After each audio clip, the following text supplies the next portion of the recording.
I was broke. No, I'm just kidding. What attracted me to the program was, or to the movie was, I had heard from my agent for about 2 years that Darren Aronofsky was interested in working with me, and I said, "Who's Darren Aronofsky?" And because he's pretty much sort of like this cult kind of independent, really arty farty kind of guy and I mean that complimentary that, Hollywood has sort of been trying wooing for years to come out and make big, you know, commercial kind of movies. And the more I saw a couple of his movies, I saw Pi and I saw Requiem, and I was very impressed with the integrity and the intention that he had with his sort of filmmaking and all the information when I asked people whose opinions I respect that I got back, it was the same kind of vibe or information that, let's say, you'd hear about Francis Coppola, young Francis Coppola, who I worked with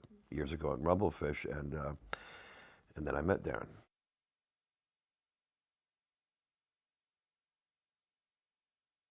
My first meeting with Darren was quite interesting because I'd heard so much about him, and uh,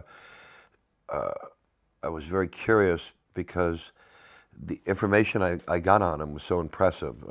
I heard how smart that how my shrink even told me. He goes, "Oh, Darren Aronofsky.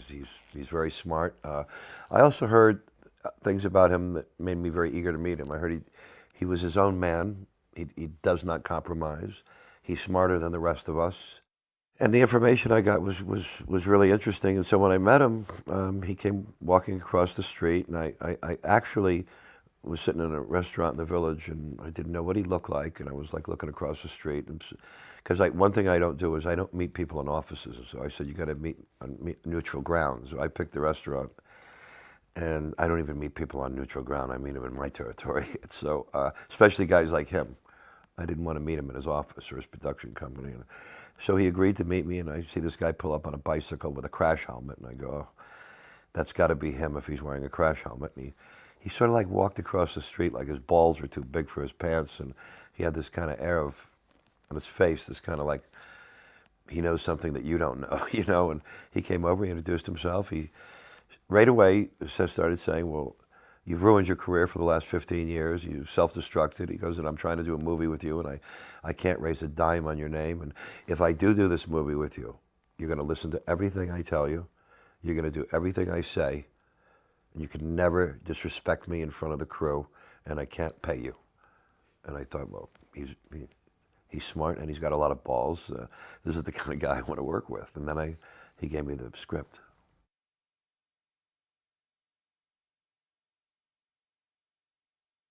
When I saw the script, I was a little disappointed because, coming from a sports background, I didn't want to do, I thought, oh, a wrestling movie. I thought maybe I'd do, some kind of dramatic movie with him or a love story or, I don't know, a science fiction movie or something. But, the wrestling story was very, me coming from a professional boxing background, I had looked down on that sport because it's pre-orchestrated, it's predetermined the outcome, and it's like wrestlers.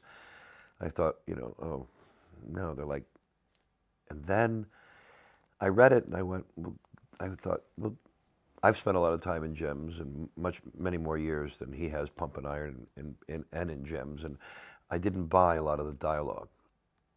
So I said to him, I said, look, I want to make this, you want me to do all those things you've asked me to do. I said, you have to trust me. I want to make this personal, and so I said to him, how I would say, I said, the scenes with the young daughter, I said, this is what I would say. Um, these are things in my life that I have said. Sometimes when there's somebody that you love a lot and who's getting ready to leave you, you only have like a few minutes to get your point across. That there's an air of desperation. You know that if you can't move this thing, you're going to lose her. Something that you love. So I made it personal, and I recalled moments that I had with my wife when she was taken off, and I used it because I don't have a daughter. So I just made a different change there, and Darren went with the flow with me on that, and so he let me rewrite all those scenes, and he let me write the speech at the end where I said, "Well, I never thought I'd be in here again," and I don't, I don't, I don't walk as good as I used to. I don't talk as good as I used to. I don't have as many teeth in my mouth, and I'm not as pretty as I was anymore.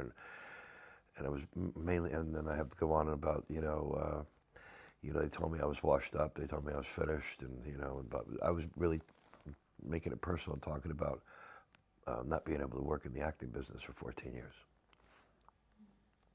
So he rolled with that, and then also the taboo subject of steroids. I said, listen, I've been in the gyms. I've heard everybody talk. I said, we have to incorporate this in because it's all about bodybuilding, steroids, how you look, take suntan and peroxide bottles.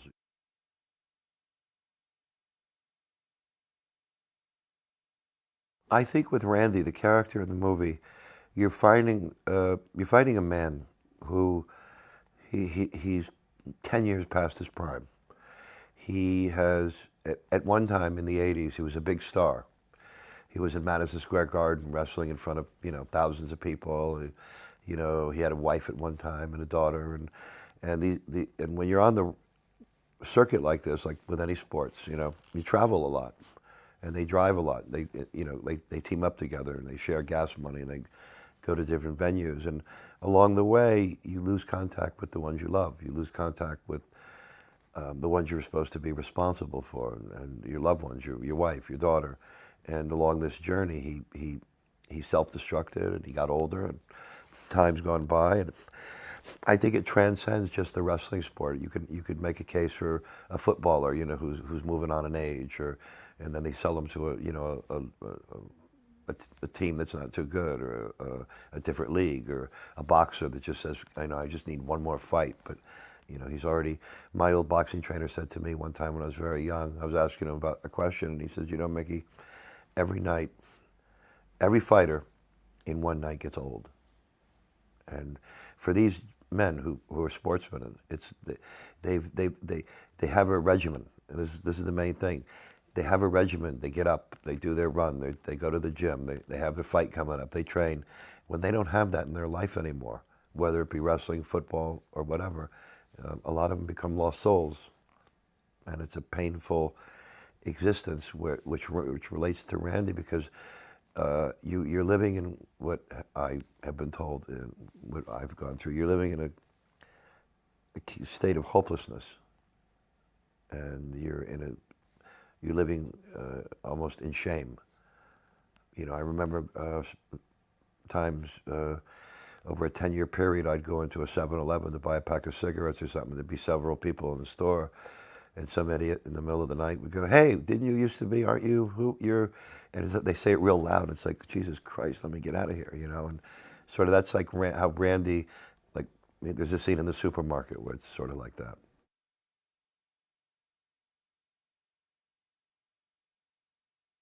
The physical thing was very difficult, especially this was a movie that was a $5 million movie. There wasn't a lot of money in it.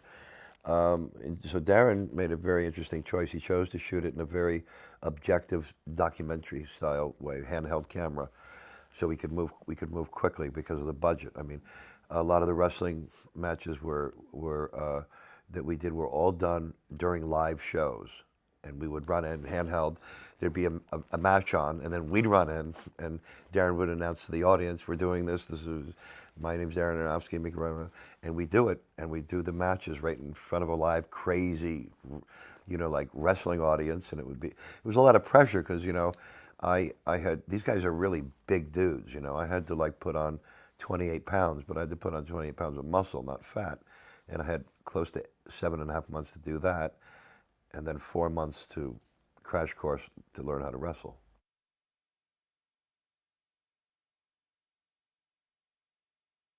It really did because, I walk around at, 193 pounds and I got up to 228 pounds and, I started to move differently. I was eating several meals a day. I was lifting very heavy weights.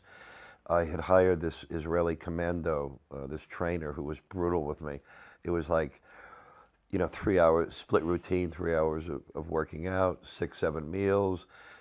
Every day he would cue me on what I was eating, and maybe some nights because I went back home to Miami to train, I'd be out in the clubs, at night, running around, and I'd walk into the gym, and he'd look at me and he'd go, "Fuck you," And I said, what? He goes, you were out last night drinking. I go, what? Yeah. I said, do I have to do cardio today? And he goes, go. And it was like, fuck, man. But I hired somebody who was strict with me. And because he was a military guy, especially because he was an ex-Israeli soldier, he wouldn't have me, he wouldn't have it.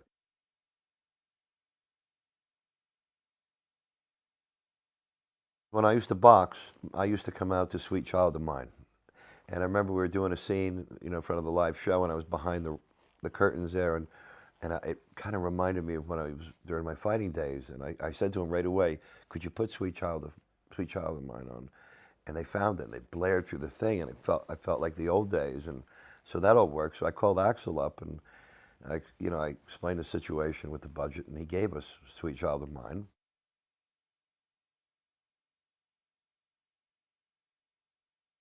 After about 6 days, I really felt that I went, this movie's going to be special. This feels like the best work I've ever done, and this feels like one of the best directors I've ever worked with. After 6 days, and when the movie was over, I was so proud of it, and I hit certain emotional moments. When I met Darren, I knew that why he wanted me. I knew he wanted me to also open up and revisit some very dark, personal, painful places, in my life, and as well as the physicality. And actually, when I got replaced on the movie early on, because they couldn't raise the money on me, I was relieved that I got replaced. I was the only one who was happy about it, because I thought, man, this is a lot of work. There's going to be a lot of hard work for no money. And I was broke at the time. And I remember doing the emotional scenes, and they all, he challenged me. He kept pushing my buttons. My dog had got a stroke a few days earlier, and I didn't know if she was going to make it or not. And just before I had to do the scene with the daughter, he came over to me and he said to me, he goes, Loki died. And I just fucking broke down, and it was, boom, let's shoot, and it was like, I was a wreck because I didn't know if he was kidding me or not.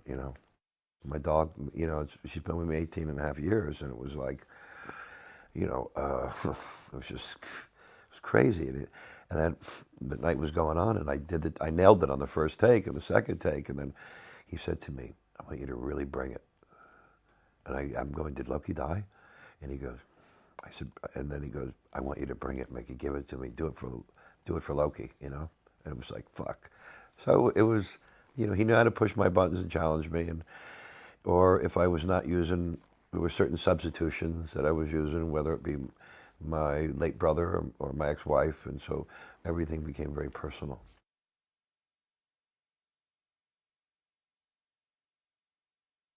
I've been out of the loop for about 14 years, so it was, they kept, in the last several years since I started to get back into it, they give me a day here, 2 weeks there. I mean, my reputation was terrible, and I behaved terribly, and I'm the one that was the cause of it all. And so, Robert Rodriguez would give me a job here for a few days, or Tony Scott would give me a job, or Stallone would give me a job.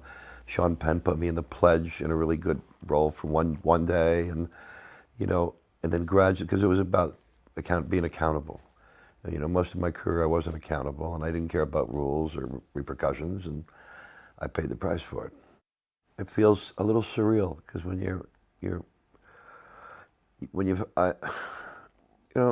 when you like, I had a career for a little while, and then it was gone. And when you're like kind of like a somebody, and then you're a nobody for 14 years, and you're living, as my shrink would tell me, in a hopeless situation because it's out of your hands. Because it was never about my acting; it was about my behavior. So so living in a hopeless situation, losing my career, my wife, my house, my money, my brother. Um, um, it was living in a hopeless situation with only hope. And you can go a long way on hope, even when you're like in the desert or in the dark and there's no daylight. So with all this happening now, I mean, after all these years, I'm very thankful. I'm grateful. Somebody said to me the other day, "Oh, now you can really stick it to Hollywood and tell them, I don't fuck off." And I don't. That's not the way I feel, because I'm the one that burnt all the bridges. I had pieces inside of me that were broken, and I didn't have the knowledge or the information to fix them until I went and got help.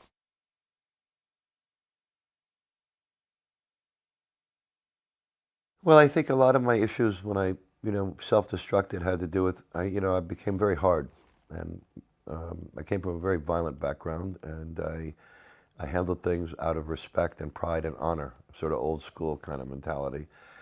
And I think that really covered up issues I had of abandonment and shame, because it's more easy to walk around hard than it is feeling like worthless. And I think there's a big part of me that's always going to feel that way, and so I don't really like watching myself.